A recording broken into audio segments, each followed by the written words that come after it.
महाराष्ट्र शासन संचालित जिला उद्योग केंद्र चंद्रपुर द्वारा सुशिक्षित बेरोजगार युवाओं को मुख्यमंत्री रोजगार निर्मित कार्यक्रम CMEGP के माध्यम से स्वरोजगार का अवसर। इस कार्यक्रम के तहत राज्य में युवाओं की रचनात्मकता को बढ़ावा और स्वयं रोजगार के लिए अनुकूल वातावरण दिया गया। इसका लाभ लेने आप महाराष्ट्र के निवासी और 18 से 45 वर्ष की आयु के होना चाहिए। अधिक जानकारी के लिए संपर्क करें जिला उद्योग केंद्र चंद्रपुर।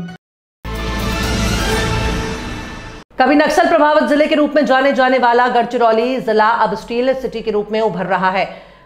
लोएस कंपनी के बाद जिंदल ग्रुप भी यहां निवेश कर रहा है। उन उद्योगों के अनुसार 4 जिलों गढ़चिरौली, भंडारा, गोंदिया और चंद्रपुर में 10,000 एकड़ में पारिस्थितिकी तंत्र विकास किया जाएगा।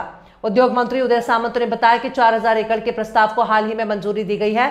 वहीं रविवार को नागपुर में एक संवाददाता सम्मेलन में बोल रहे थे। उदय सामंत ने कहा कि विदर्भ में लगातार निवेशों से हजारों युवाओं को रोजगार मिलेगा। MIDC कपड़ा उद्योग नीति लागू कर रहा है और अमरावती में कपड़ा पार्क साकार किया जा रहा है। इसके अलावा नागपुर में जो बनाने का उद्योग भी प्रस्तावित है। उन्होंने कहा कि इससे किसानों को काफी फायदा होगा। उन्होंने नागपुर में प्रचलित अगरबत्ती क्लस्टर के बारे में भी जानकारी दी। राज्य में पहली बार महिला उद्यमियों के लिए MIDC नागपुर के करोड़ों में लागू किया जाएगा। उन्होंने बताया कि इसके लिए जमीन का अधिग्रहण शुरू हो गया है। उन्होंने ये भी विश्वास व्यक्त किया कि महाराष्ट्र एकमात्र राज्य है जिसने AI नीति बनाई है और जल्द ही उद्योग भी स्थापित किए जाएंगे।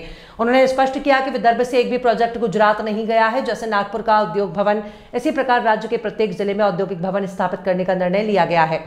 उद्योग मंत्री सामंत ने कहा कि उद्योग विभाग से जुड़े सभी विभाग एक ही भवन में आ जाएंगे।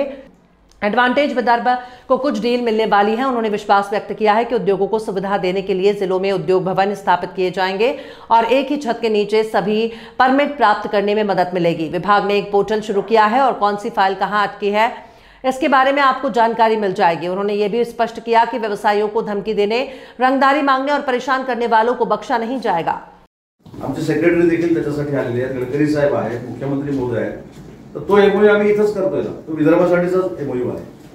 त्याच्यामुळे विदर्भामध्ये ज्या पद्धतीने इन्व्हेस्टमेंट येते त्याच्यामुळे हजारो लाखो लोकांना, मुला-मुलींना त्याच्यातून रोजगार मिळणार आहे। आणि हे कुठेही लोकांना फक्त आम्ही डावसमधनं जाऊन इन्व्हेस्टमेंट आणली हे सांगण्यासाठी नाही, तर ही शाश्वत गुंतवणूक आहे आणि ही विदर्भामध्ये आम्ही करणार आहोत। तसंच विदर्भासह महाराष्ट्रामध्ये आम्ही करणार आहोत। एक प्रश्न असा आहे सर, MIDC हा एक पार्ट झाला तुमच्या खात्याचा, इतरही पार्ट आहे, मैत्री आहे, सिकॉम आहे आणि तुमचे बाकी डिपार्टमेंट्स आहेत। बॉयलर्स पासून खूप सारे छोटे छोटे डिपार्टमेंट्स आहेत। पण आता वेळ कमी झाला, तुम्हाला 1-2 महिने झाले हे पदभार स्वीकारून। तर विदर्भामध्ये रेशीम उद्योग असेल किंवा इतर जे प्रश्न आहेत त्यासाठी भविष्यात जसं आनंदवनामध्ये तुम्ही एक प्रोजेक्ट घेताय आता, तर विदर्भामध्ये MIDC, जमीन संपादन, डावस वगैरे सगळं सुरू आहे बॅटिंग तुमची गेल्या 4 वर्षापासून। पण रेशीम पासून धानापर्यंत MIDC साठी काय तुमचं विजन आहे? नाही, MIDC बरोबर आता आम्ही वस्त्रोद्योग पॉलिसी देखील केलेली आहे। विदर्भामध्ये अमरावतीचा जर विचार केला तर अमरावतीमध्ये सगळ्यात फास्टेस्ट ॲक्विजिशन 45 दिवसात 1,000 एकरचं आम्ही केलं आणि तिथे देशामध्ये जे 6 PM मेगा टेक्सटाईल पार्क झाले त्याच्यातला एक वस्त्रोद्योगाच्या निमित्तानं त्या ठिकाणी होतं।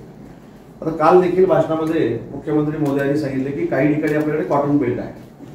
मला देखील माहित नव्हतं की कापसाचा अजून काय उपयोग आहे, परंतु डिफेन्सच्या कार्यक्रमाला गेल्यानंतर त्यांनी सांगितलं की जो हमीभाव आहे त्या हमीभावानं कापूस आम्ही खरेदी करू आणि तो डिफेन्ससाठी आपण वापरू, हे मला तर माहित नव्हतं। पण त्यांना जागा द्यायचा प्रश्न असेल म्हणजे हा वेगळा बिझनेस सुरू होतोय।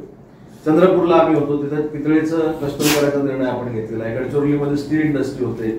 आपल्याला आठवत असेल की नागपूरला लिकर इंडस्ट्रीसाठी देखील प्रयत्न केला होता, त्याचा देखील आपण MOU केला होता, मी आलो होतो। तो तर शेतकऱ्यांसाठी अतिशय महत्त्वाचा प्रकल्प आहे। आजपर्यंत लिकर तयार करत असताना गहू असेल, तांदूळ असेल त्याच्यापासून झाली, पण आता नागपूरमध्ये जी प्रकल्प आपण आणलेला आहे ते जवापासून लिकर तयार करण्याचा जो उद्योग आहे तो इथं आलेला होता। म्हणून मला असं वाटतं की शेतकऱ्यांना देखील या उद्योगातून ताकद मिळणार आहे। कृषी पूरक उद्योग देखील त्याच्यातून निर्मिती होते। काही छोटे छोटे क्लस्टर देखील आपण करतोय। नागपूरमध्ये महिलांचं उदबत्ती बनवण्याचं एक क्लस्टर आहे, ते तर फार मोठं क्लस्टर आहे, त्याचा उल्लेख प्रत्येक ठिकाणी आम्ही करतो। मुख्यमंत्री रोजगार निर्मिती योजनेमधून आपण स्टार्टअप देतोय, खादी ग्रामोद्योगमधून आपण रोजगार उपलब्ध करून देतोय। मधांचं गाव जे आहे त्या मधांची गावं देखील आता जिल्हा स्तरावर आपण करणार आहोत आणि उद्योग विभागाबरोबरच मराठी भाषा हा देखील विभाग माझ्याकडे आहे। त्याच्यामुळे मराठी उद्योजकांना जे जे काही सहकार्य लागेल ते देखील करण्याची भूमिका भविष्यामध्ये उद्योग विभाग आणि मराठी भाषा विभाग घेणार।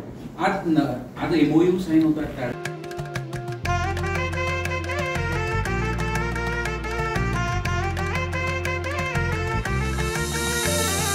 माना पानाचा नात्या गोत्याचा पसारा लई बाई वाढला, रुसवा नको ग बाई कुणाचा मोठ्यानी उतारा काढला।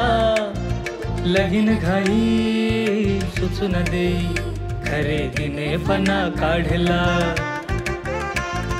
खरेदीला वर्षीधीने उत्साह नवा आणला।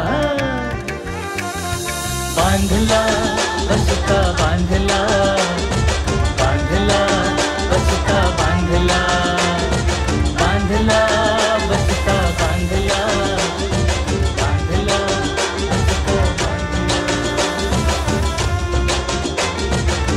कमी किमतीत आणि क्वालिटी सोबत बरं का? आहे तर शक्य आहे।